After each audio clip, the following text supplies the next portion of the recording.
This is VOA News. Via remote, I'm Diane Roberts. The United States now has the second most coronavirus deaths in the world, behind Italy, according to a tally by Reuters. Nearly 17,700 people have died in Italy. 14,600 have died in the United States. More than 14,500 people have died in Spain. As the coronavirus devastates Europe and the United States, scientists in Hong Kong warn lockdown measures in China must be lifted gradually to prevent a second wave of COVID-19 infections.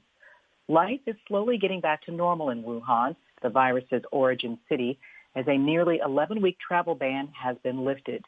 The scientists' research shows COVID-19 was deadly in less than 1% of cases outside of Hubei province, where Wuhan is located, but within the hardest hit province, mortality was at 5.91%. A geneticist at New York University says the coronavirus strain identified in New York City, the U.S.'s epicenter, came from Europe. She said she believes it originated there because there was a focus on stopping travel from China. U.S. President Mike Pence who's head of the country's coronavirus task force, says there are at least 4 clinical trials studying the coronavirus treatment, hydroxychloroquine. A plane carrying 90 tons of health, water, and sanitation aid landed in Venezuela Wednesday to help the cash-strapped country fight the pandemic. The UN sent the shipment and says it includes 28,000 personal protective equipment kits for health workers, oxygen concentrators, pediatric beds, water quality control products, and hygiene kits. The UN's humanitarian coordinator said the donations are part of an initial phase of response going to children, women, and vulnerable families. From Washington, this is VOA News. Brazil's health minister said Wednesday the country tried to buy 15,000 ventilators from China to fight the growing coronavirus epidemic, but it has fallen through.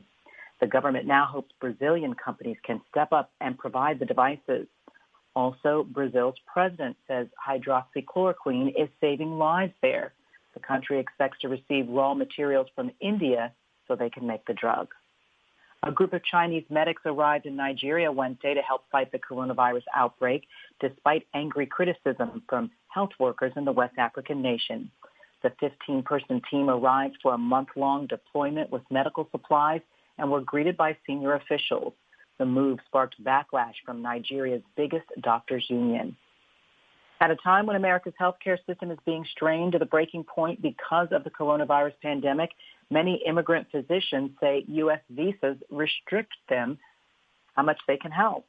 States are summoning medical professionals and emergency services, but foreign doctors working in the U.S. on temporary visas are only allowed to work at a specific hospital in a specific job.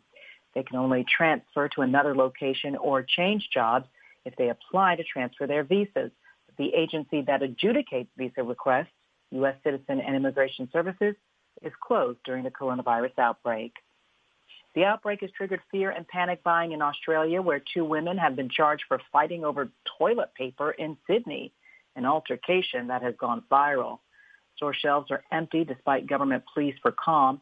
Meanwhile, passengers from the Ruby Princess cruise ship have been given an all clear after undergoing coronavirus testing. Uruguay's foreign minister said Wednesday a virus-stricken Australian cruise liner is to dock in Montevideo Friday. All the passengers will be taken by bus to the city's international airport and flown home. So far, 128 of the more than 200 people on board have tested positive for the virus. U.S. Senator Bernie Sanders suspended his campaign for the 2020 Democratic presidential nomination Wednesday. That clears the way for former Vice President Joe Biden to accept the nomination and take on President Donald Trump in the November general election.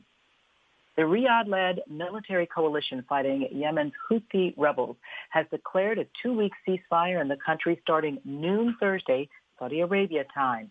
A senior Saudi official said the move is a bid to stop the spread of the coronavirus.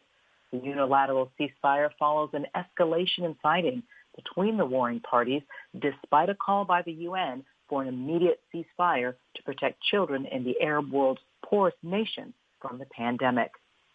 A year after a fire that shocked the world and destroyed the roof of Paris's ancient Cathedral of Notre Dame, France is marking the first anniversary amid the coronavirus outbreak. I'm Diane Roberts, VOA News.